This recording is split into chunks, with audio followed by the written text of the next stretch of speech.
Hello everyone, welcome to my channel. तो मैं आज आपके लिए लेकर आई हूँ टाइम ट्रैवल मूवी, जिसमें कि एक लड़की कैसे टाइम ट्रैवल कर जाती है एंशिएंट एरा में। मूवी के स्टार्टिंग में हम एक लड़की को देखते हैं जो कि बारिश में भीगते हुए स्कूल के लिए भाग रही थी। और स्कूल पहुंचने पे उसको ऐसा लगता है कि काश ये क्लास जल्दी से ख़त्म हो जाए, क्योंकि पढ़ाई में तो उसका मन बिल्कुल भी नहीं लगता। बार बार घड़ी देख रही होती है कि तभी क्लास टीचर उसे किसी मैथ का सवाल सॉल्व करने के लिए बुलाते हैं, लेकिन वो उस मैथ के क्वेश्चन को सॉल्व नहीं कर पाती। तो टीचर बोलते हैं कि अगर वो इसी तरह करती रही तो वो जल्दी ही जो एग्ज़ाम आने वाला है उसमें फेल हो जाएगी। और इसका नाम होता है दानवी, जो कि अब क्लास ख़त्म कर फाइनली घर पहुंच गई है। यहाँ पर वो अपना फ़ोन उठाकर अपने फेवरेट कॉमेडियन का शो देखने लगती है। बेचारी दानवी यहाँ पर भी अपनी मॉम से डांट सुनती है। उसकी मॉम उसको बोलती है कि 2 दिन में तुम्हारे एग्ज़ाम स्टार्ट होने वाले हैं और तुम्हें तो जरा भी फिक्र नहीं है। लेकिन दानवी अपनी मॉम की बात को अनसुना कर अपनी एक फ्रेंड साइहोंग के साथ क्लब चली जाती है। यहाँ पर ये दोनों बहुत ही ज़्यादा मस्ती करते हैं और फिर थक हार कर फिर अपने घर वापस आ जाते हैं।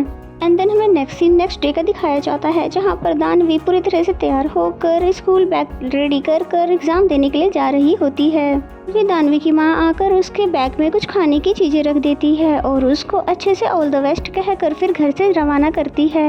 नेक्स्ट सीन में हम दानवी को बस में देखते हैं, जो कि बहुत ही ज़्यादा हड़बड़ाहट में थी और वो फिर बारिश हो भी रही होती है, लेकिन छाता तो वो बस में ही भूल गई थी। और फिर दानवी जैसे ही स्कूल पहुंचती है तो वो देखती है कि स्कूल में सभी बच्चों के पेरेंट्स ढोल नगारे बजाकर सभी को इनकरेज कर रहे होते हैं, उन्हें ऑल द बेस्ट करते हैं। ये सब देखकर तो दानवी और भी ज़्यादा डर जाती है और वो मन बना लेती है कि वो ये एग्ज़ाम नहीं देगी। इसलिए वो वहाँ से भागकर एक प्लेग्राउंड में आ जाती है, क्योंकि उसे एग्ज़ाम नहीं देना था। लेकिन बारिश होने के कारण पूरा प्लेग्राउंड बारिश के पानी से भर चुका था। सडनली उसकी नज़र एक गड्ढे पे जाता है जिसमें बहुत सारा पानी भरा हुआ था। इसके बाद वो उस गड्ढे के सामने जाके खड़ी हो जाती है और ऊपर वाले से प्रार्थना करती है कि वो इसे इस लाइफ से आज़ादी दिला दे। जिसके बाद हमें 1500 ईस्वी का सीन दिखाया जाता है, जहाँ हम जॉनसन किंगडम पैलेस को देखते हैं। और यहाँ पर देखकर ऐसा लगता है कि ये लोग बारिश को लाने के लिए किसी रिचुअल को परफॉर्म कर रहे हो। और बीचों बीच उन्होंने एक बहुत बड़ा घड़ा रखा हुआ है जिसमें वो पानी आने का वेट कर रहे हैं। यहाँ पर इस किंगडम के किंग को भी हम देखते हैं, जो कि इन सभी लोगों के साथ मिलकर इन रिचुअल्स को कर रहे होते हैं कि इस किंगडम में बारिश हो सके। हो सकता है यहाँ पर बारिश ना हो रही हो, इसीलिए ये सब रिचुअल्स चल रहा है। इसके बाद हमें वापस से दानवी को दिखाया जाता है, जो कि प्रेजेंट टाइम में अभी भी उसी गड्ढे के सामने खड़ी है और कुछ सोचने के बाद उस गड्ढे में छलांग लगा देती है। और दानवी अनफॉर्चुनेटली 1500 ईस्वी वाले उसी घड़े में से बाहर निकलती है और वहाँ पे खड़े सभी लोग हैरान हो जाते हैं। और बेचारी दानवी तो खुद ही कंफ्यूज होती है कि भला ये मैं कहाँ आ गई। हो सकता है यहाँ पर कोई फिल्म की शूटिंग चल रही हो। दानवी सभी लोगों से पूछती है कि यहाँ पर क्या चल रहा है। तभी किंग उससे पूछते हैं कि तुम कौन हो। इस पे दानवी ने बताया कि वो तो एक स्टूडेंट है जो कि अपना एग्जाम छोड़कर भाग रही थी। लेकिन किंग और किंगडम के लोगों को लग रहा था दानवी शायद कोई बहरूपिया है जो कि इनको नुकसान पहुँचाने के लिए आई है। और फिर उनको कुछ भी समझ नहीं आता कि आखिर क्या करे, इसीलिए सभी लोग उसके आगे पे तलवार पॉइंट कर देते हैं। और बेचारी दानवी तो बहुत ही ज़्यादा डर जाती है। जब उसके हाथ पे कट लग जाता है तो समझ जाती है ये रियल के तलवार है। फिर हम वहीं पे खड़े एक प्रीस्ट को देखते हैं, जो कि यहाँ पर बारिश होने के लिए इन्हीं सभी लोगों को इसी रिचुअल्स को करवा रहे थे। और फिर वो बताते हैं कि ये लड़की हमारे देवदूत द्वारा भेजी गई है और इसी के कारण यहाँ पर बारिश होगी। जिससे दानवी भी उस प्रीस्ट की बातों में हाँ भर देती है, क्योंकि उसको यहाँ से बचने का कोई भी चारा नजर नहीं आ रहा था, इसलिए वो ऐसा कह देती है। अब वहाँ पे खड़े सभी लोगों को उस पर यकीन आ जाता है कि ये देवदूत है, जो कि बारिश करवाने के लिए यहाँ पर आई हुई है। इसी कारण सभी लोग वहाँ पर उसे प्रणाम करने के लिए नीचे झुक जाते हैं। लेकिन किंग को तो दानवी पे बिल्कुल भी यकीन नहीं था, लेकिन वो भी ना चाहते हुए भी अपनी आंखें बंद कर उसे प्रणाम करते हैं। और इसी बीच मौका पाकर दानवी वहाँ से भाग जाती है और भागते भागते एक जगह पर जाकर छुप जाती है। लेकिन उसको वहाँ पर भी खतरा महसूस हो रहा होता है, इसलिए वहाँ पे रखे कपड़े को पहनकर वो सभी जो कि स्कॉलर यानी कि टीचर्स होते हैं उन्हीं लोगों के साथ अब मिलकर आगे बढ़ जाते हैं। और वो सभी लोग जाते हैं किंग के पैलेस में। यहाँ पर किंग ने इन सभी लोगों को बारिश करवाने के लिए कोई नई तरकीब निकालने के लिए बुलाया था। यहाँ पर किंग बताते हैं कि अब हमें बारिश करवाने के लिए साइंस और मैथ की मदद लेनी होगी और हमें पता लगाना होगा कि बारिश आखिर हो क्यों नहीं रही है। क्या हम टाइम को नहीं समझ पा रहे हैं या फिर बात कुछ और है। और इन सब के बीच में दानवी अपनी असली रूप में आ जाती है और वो किंग को बताती है कि वो मैथ में बहुत ही ज़्यादा तेज है, वो इन लोगों की सारी प्रॉब्लम को सोल्व कर सकती है। इसलिए किंग उसकी परीक्षा लेने के लिए एक क्वेश्चन सोल्व करने के लिए देते हैं, जिसे डालमी तो आसानी से सोल्व कर देती है। देखकर तो किंग बहुत ही ज़्यादा हैरान हो जाता है, क्योंकि वहाँ के बड़े बड़े मैथमेटिशियन भी कोई भी सोल्व नहीं कर पा रहा था। दानवी ने कुछ ही मिनट में उसको सोल्व कर दिया, इसलिए अब यकीन हो जाता है किंग को कि ये बहुत ही ज़्यादा तेज है मैथमेटिक्स में। और हमें यहाँ पर पता चलता है जो क्वेश्चन दानवी ने सोल्व किया था वो तो दानवी के स्कूल के हर एक छोटे बच्चे के बाएं हाथ का खेल था। और किंग तो उससे इतना ज़्यादा खुश हो जाते हैं कि उसे उस किंगडम का टीचर ही घोषित कर देते हैं और वो किंग को भी पढ़ाएगी। और फिर किंग बताते हैं कि अगर उसने उनकी मदद करी यहाँ पर बारिश करवाने में तो उसको आसानी से उसके प्रेजेंट टाइम में भेज देंगे। उसके बाद दानवी को वहीं पर पास में रहने के लिए एक घर दिया जाता है और साथ ही उसकी देखभाल करने के लिए एक बॉडीगार्ड को भी वहाँ पे तैनात किया जाता है। और यहाँ पर दानवी को भी सभी टीचर्स की तरह ही तैयार किया जाता है ताकि वो किंग को आसानी से पढ़ा सके। फाइनली अब वो दिन भी आ गया जहाँ पर वो किंग को पढ़ाना स्टार्ट करती है। अब दानवी किंग को टेबल याद करवा रही होती है और उनको टेबल याद करवाते हुए खुद पे बहुत ही ज़्यादा प्राउड फील कर रही होती है। और उसको ऐसा लगता है कि उससे बड़ा टीचर तो कोई हो ही नहीं सकता, क्योंकि किंग जो है उसके सामने बेवकूफ़ था, इसे तो 2 का टेबल भी नहीं आता है। इसलिए वो बहुत ही आसानी से किंग को पढ़ाने लगती है और साथ ही उस किंगडम के सारे टीचर भी दानवी से पढ़ने लग जाते हैं, जहाँ पर दानवी उन्हें साइंस के कुछ और चीज़ों के बारे में भी बताती है और साथ ही ह्यूमन बॉडी पार्ट्स के बारे में भी बता कर सबसे वाहवाही लूटने लगती है। और ये सब देखकर तो दानवी यहाँ पर बहुत ही ज़्यादा खुश होती है, क्योंकि यहाँ पर उसको मान सम्मान जो इतना ज़्यादा मिल रहा था। और एक दिन जब डालवी किंग को पढ़ा रही थी तभी वहाँ पर उस किंगडम की क्वीन आ जाती है, जो कि किंग की पत्नी भी थी। क्वीन की शक्ल देख के तो डालवी बिल्कुल हैरान हो जाती है, क्योंकि उसकी शक्ल उसकी बेस्ट फ्रेंड साई होम की तरह थी। वो बहुत बुरी तरह से हैरान हो जाती है और उसे यकीन ही नहीं हो रहा था कि भला इस तरह से कैसे हो सकता है। और इन सभी चीज़ों के बीच में दानवी को किंग पसंद भी आने लगता है और वो प्यार के बारे में भी किंग को बहुत कुछ समझाती है। वो उनको बताती है कि जब आपको सच्चा प्यार होगा तो आपके दिल की धड़कनें तेज हो जाएगी और दिल जोर जोर से धड़कने लग जाएगा, जिसे आप हाथ से छूकर भी महसूस कर सकते हो।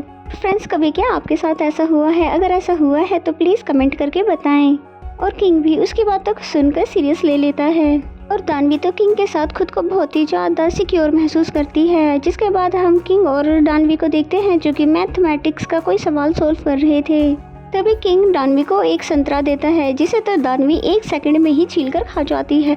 और ये देखकर तो किंग बहुत ही ज़्यादा हैरान हो जाते हैं और उससे नाराज़ हो जाते हैं और फिर दानवी को डांटने लग जाते हैं, क्योंकि उनकी किंगडम में संतरे को बहुत ही ज़्यादा कॉस्टली माना जाता था, इसलिए उसे संभाल कर रखा जाता था। लेकिन अब तो दानवी ने उस संतरे को खा लिया था, इसलिए किंग अब दानवी से बहुत ही ज़्यादा नाराज़ थे। इसलिए अब उसको फुटबॉल ग्राउंड ले जाते हैं। यहाँ पर किंग बार बार फुटबॉल को पैरों से मार मार कर उसको लाने के लिए कह रहे थे और बेचारी दानवी तो बहुत ही ज़्यादा थक जाती है और उससे उदास हो जाती है। फिर उसे तो किंग पर बहुत ही ज़्यादा गुस्सा आ जाता है कि भला एक संतरे के लिए उससे इतनी ज़्यादा मेहनत क्यों करवा रहे हैं। लेकिन किंग उसे कोई भी जवाब नहीं देते और थोड़ी देर बाद फिर वो दोनों थक कर उसी ग्राउंड में लेट जाते हैं। और तभी गलती से किंग का हाथ दानवी के चेस्ट पर आ जाता है, जिसकी वजह से दानवी को बहुत ही अनकंफर्टेबल सा फील होता है। वो अपने कपड़ों में से एक संतरा निकाल कर दे देती है, जो कि उसने चुरा कर रखा हुआ था। एंड देन किंग किंगडम से बाहर घुमाने के लिए दानवी को रेडी करवाता है और खुद भी रेडी होते हैं। और जब किंग अपने कपड़े पहन रहा था तो बहुत ही ज़्यादा नर्वस फील कर रहा था और अब उसके दिल की धड़कन बहुत ही ज़्यादा तेज हो गई थी। इसलिए उसको लगता है कि अब उसको शायद दानवी से प्यार हो गया है, इसीलिए उसके दिल की धड़कन बहुत ज़्यादा तेज हो गई है। इसी डर के कारण वो पैलेस के बाहर ही नहीं निकलता और बेचारी दानवी तो पैलेस के बाहर उसका इंतजार करती रह जाती है। एंड देन नेक्स्ट सीन हमें नेक्स्ट डे का दिखाया जाता है, जहाँ पर क्वीन अपने फादर से मिलने आई होती है और ये उनके फादर के साथ साथ वहाँ के प्राइम मिनिस्टर भी होते हैं, जो कि क्वीन को बताते हैं कि उन्होंने किंग के खाने में कुछ दवा मिला दी है, कारण क्वीन किंग के करीब जा सकती है। दरअसल दोनों एक दूसरे के करीब कम ही आते थे और जब से दानवी आई है तब से तो किंग क्वीन की तरफ देख भी नहीं रहे। इसलिए प्राइम मिनिस्टर ने इस तरह का प्लान बनाया था और फिर हम देखते हैं कि वो खाना रेडी था। वो खाना किंग खाने वाले थे, लेकिन दानवी वहीं पर मौजूद होती है, इसीलिए किंग सारा खाना दानवी को खिला देते हैं। कल रात ना आने की वजह से माफ़ी भी मांगते हैं। और फिर हम क्वीन को देखते हैं जो कि राजा के दरबार में आ रही होती है, क्योंकि उसको लगता है अब राजा बेहोश हो गया है।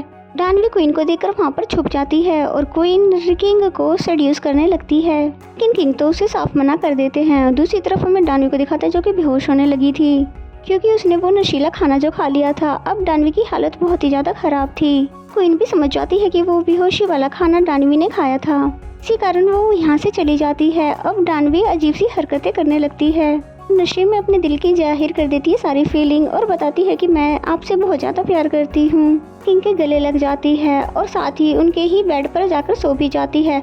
और फिर जब सुबह आंखें खुलती है तब उन्हें पता चलता है कि वो तो किंग के बेड पे ही सो रही थी। इसलिए किंग उसको अपने घर जाने के लिए कहता है और फिर बोलता है कि मैं तुम्हें छोड़कर आता हूँ। और फिर जैसे ही उसे छोड़ने के लिए जाते हैं, जब किंग दानवी को छोड़ने के लिए घर जा रहा होता है तभी रास्ते में वो बताते हैं कि वो हमेशा के लिए उसी के साथ रुक जाए, क्योंकि वो उसको हमेशा अपने पास देखना चाहते हैं।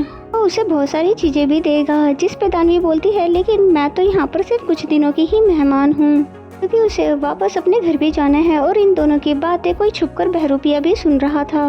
वो आदमी किसी और का नहीं बल्कि प्राइम मिनिस्टर का था, जो कि उनको सारी बात जाकर बता भी देता है, क्योंकि डाल्वी किंग के बहुत ज़्यादा करीब आ चुकी है और इसलिए हमें किंग से डाल्वी को सजा दिलवानी होगी, क्योंकि कोई भी आम लड़की किंग के करीब नहीं आ सकती है।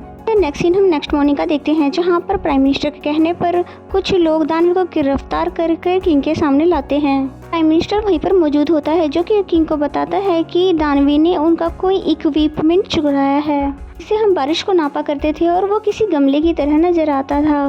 पर असल बात तो ये थी कि वो किसी भी तरह से दानवी को किंग से दूर करना चाहते थे।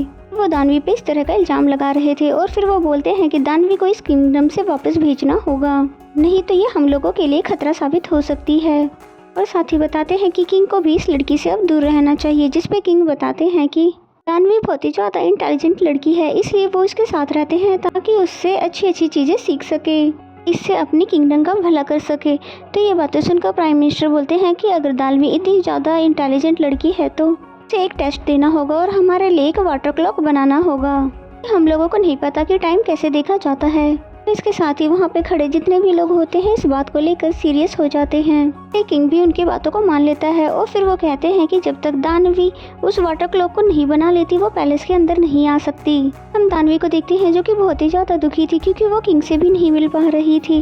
और फिर पार्क से पूछती है कि क्या तुम मेरी किसी तरह से मदद कर सकते हो, जिससे कि वो उन लोगों को खुश कर सके और वाटर क्लॉक बना सके। अपने बॉडीगार्ड पार्क से मांग रही थी मदद, लेकिन वो बताता है कि वो जब तक किंग के ऑर्डर मान रहा था तब तक वो उसका बॉडीगार्ड था, लेकिन अब वो किसी तरह से भी उसकी मदद नहीं कर सकता है। लेकिन दानवी उसको किसी भी तरह से कन्विंस कर ही लेती है। अब हम देखते हैं कि दानवी उस काम को करने के लिए पूरी मेहनत कर रही थी और साथ ही पार्क भी उसका काम में पूरा साथ दे रहा था।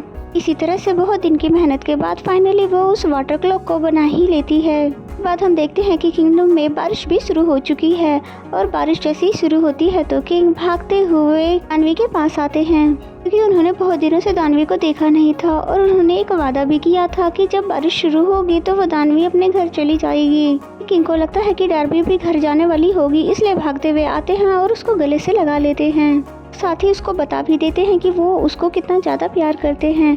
ये सारी बातें सुनकर दानवी तो बहुत ही ज़्यादा इमोशनल हो जाती है। फिर दानवी रोते हुए बताती है कि उसने वाटर क्लॉक बना लिया है, अब वो अपनी दुनिया में जाने के लिए तैयार है और वहीं पास के एक गड्ढे में जिसमें पानी भरा था वहाँ जाने लगती है। लेकिन किंग उसका हाथ पकड़कर उसको वहीं रोक लेता है और गले से लगा लेता है। और इसी के साथ यहाँ पे बारिश भी खत्म हो जाती है। अब डालमी वहाँ से नहीं जाने वाली। भी वहाँ पर प्राइम मिनिस्टर का कोई आदमी आ जाता है, जिसे देखकर को लगता है कि प्राइम मिनिस्टर शायद दानवी का कत्ल करवा सकता है, इसलिए वो उसको इस किंगडम से, इस पैलेस से बाहर भगा कर लेकर जाता है। यानी कि वो अपने बॉडीगार्ड पार्थ को उसके साथ भेजता है उसको किसी सेफ जगह पर पहुँचाने के लिए। हमें एक सीक्रेट बात पता चलती है कि बॉडीगार्ड पार्थ भी प्राइम मिनिस्टर से मिला हुआ है और वो कभी भी दानवी का कत्ल कर सकता है। लेकिन पार्क ऐसा बिल्कुल भी नहीं करता, बल्कि वो तो दानवी को एक खरोच तक भी नहीं आने देता है। लेकिन वहाँ पर प्राइम मिनिस्टर के लोग भी आ चुके थे। उसके बाद वो दानवी को बचाने के लिए घोड़े पे सवार कर वहाँ से उसको बाहर भेज देता है और खुद ही उन सभी लोगों से अकेले मुकाबला करता है। उसी तरह क्वीन को भी ये सारी बातें पता चल गई थी, इसीलिए वो दानवी को बचाने के लिए जंगल की तरफ भागने लगती है।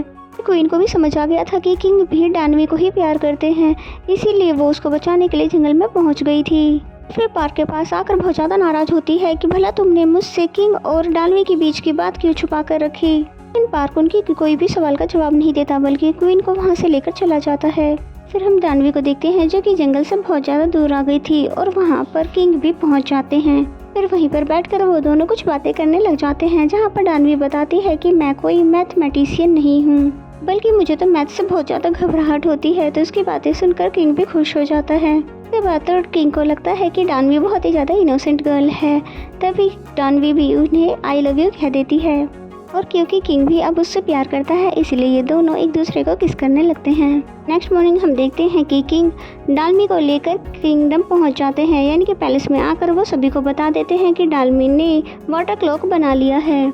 उसकी पनिशमेंट भी खारिज की जाती है। तो ये सुनकर सभी लोग परेशान हो जाते हैं, क्योंकि वो लोग डालमी को किंग के करीब नहीं देख सकते थे। हम डालमी को देखते हैं जो कि अब क्वीन के करीब आने लगी थी। वो अपने पास रखी कुछ चीजें रानी को खिलाने लगती है। रानी भी समझ जाती है कि डालमी एक बहुत ही इनोसेंट गर्ल है और सीधी सादी लड़की है कि किसी का भी बुरा नहीं चाहती, और किंग भी अब डालमी के प्यार में पड़ चुके हैं, इसलिए इस कारण वो डालमी को किंग के हवाले कर देती है। वो किंग से भी कह देते हैं कि अब वो डालमी के साथ ही रह सकते हैं, लेकिन इस बात से नाराज होकर प्राइम मिनिस्टर उनको समझाते हैं कि लेकिन क्वीन तो उनकी कोई भी बात नहीं मानती, बल्कि खुद ही डालमी को तैयार करने लगती है ताकि वो किंग के पास जाकर उनके साथ एक ही बेड पर सोए। लेकिन डार्मी को तो समझ ही नहीं आ रहा था कि आखिर उसके साथ हो क्या रहा है, इसलिए वो वहाँ से भागने लग जाती है। लेकिन किंग वहाँ पर आ जाते हैं, जो कि उसको अपने साथ ले जाकर अपने कमरे में उसको बेड पर सुला देते हैं। डार्मी को समझ नहीं आ रहा था। तभी किंग उसे गले लगा लेते हैं और बोलते हैं कि तुम डरो मत, क्योंकि हम दोनों एक दोस्त की तरह ही रहेंगे। और फिर ये बात सुनकर वो रिलैक्स हो जाती है और फिर उसी के बेड पर सो जाती है। नेक्स्ट सीन में हम देखते हैं कि किंग डालमी को बताता है कि वो इस किंगडम के लिए नई लैंग्वेज खोजना चाहते हैं, और वो इस चीज़ के लिए काफ़ी दिनों से रिसर्च भी कर रहा है, और इसकी मदद के लिए वो डालमी से बोलता भी है। डालमी भी बिना कुछ सोचे समझे उसकी मदद के लिए तैयार हो जाती है, और वो दोनों मिलकर एक नई लैंग्वेज बनाते हैं। जिसके बाद डालमी को लेकर किंग अपने सीक्रेट रूम में जाता है, जहाँ पर उन्होंने कुछ सीक्रेट छुपा रखे थे, और हम वहाँ पर उन्हीं लैंग्वेज के कुछ पन्नों को देखते हैं कि उसी कमरे में मौजूद था। और फिर किंग डार्मी को उसी कमरे में छोड़कर वहाँ से चले जाते हैं, और जैसे ही किंग यहाँ से बाहर जाते हैं तभी वहाँ पर एक आदमी आ जाता है, जो कि डार्मी के सिर पे मारकर उसको वहीं पे बेहोश कर देता है, और फिर डार्मी को जलाकर मारने के लिए उस कमरे में आग भी लगा देता है। से चला जाता है, और फिर किंग को भी पता चल जाता है कि उस रूम में आग लग चुकी है, और वो बहुत ही ज़्यादा फिक्रमंद हो जाता है डार्मी का, क्योंकि उसे पता है कि उस रूम में डार्मी भी थी।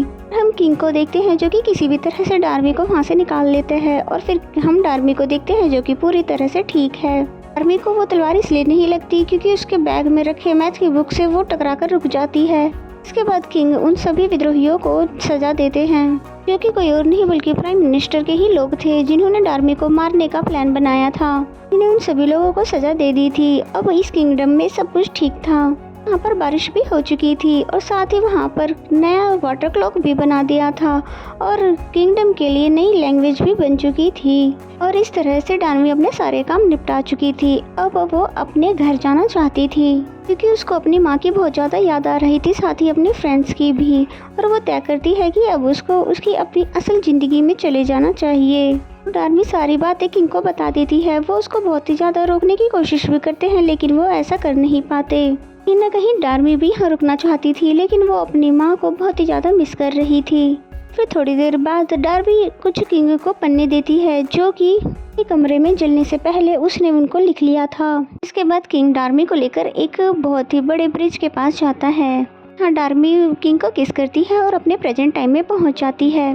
और ये टाइम वही था जहां पर वो उसी प्लेग्राउंड में बैठी थी और पेपर देना नहीं चाहती थी, लेकिन अब वो ऐसा नहीं करती है। वो इस बार पेपर देती है और फिर अपने घर आ जाती है, लेकिन वो इस एग्ज़ाम में फेल हो चुकी थी, जिस कारण से उसे स्कूल छोड़ना पड़ता है। और फिर कुछ दिनों बाद वो एक स्टोर में काम करती है। तभी उसे एक टीवी शो से एक म्यूजिशियन के बारे में पता चलता है, जिसकी शक्ल बॉडीगार्ड पार्थ से मिलती थी।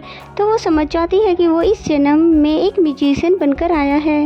इसके बाद डार्मी अपना सारा काम खत्म कर घर के लिए निकल जाती है, और फिर रास्ते में बहुत तेज बारिश होने लगती है। फिर डार्मी को किंग की याद आने लगती है कि उसके पास एक लड़का अम्ब्रेला लेकर आता है, और फिर डार्मी जैसे ही उस लड़के को देखती है तो हैरान हो जाती है, क्योंकि उसकी शक्ल बिल्कुल किंग की तरह ही थी। फिर वो लड़का बताता है कि उसने ये छाता बस में ही छोड़ दिया था जब वो एग्ज़ाम देने के लिए जा रही थी। और फिर वो लड़का बताता है कि वो उसको बहुत दिनों से फॉलो भी कर रहा है, और वो उसको बहुत ही ज़्यादा पसंद भी करता है। तो ये बातें सुनकर डामी बहुत ही ज़्यादा खुश हो जाती है। तो इसी हैप्पी एंडिंग के साथ ये वाली मूवी भी खत्म हो जाती है। तो मेरा एक्सप्लेनेशन अगर आपको अच्छा लगता है तो वीडियो को लाइक करें और चैनल को अभी तक सब्सक्राइब नहीं किया तो प्लीज़ सब्सक्राइब कर लें। मिलते हैं किसी और मूवी के एक्सप्लेनेशन के साथ। तब के लिए bye bye and take care.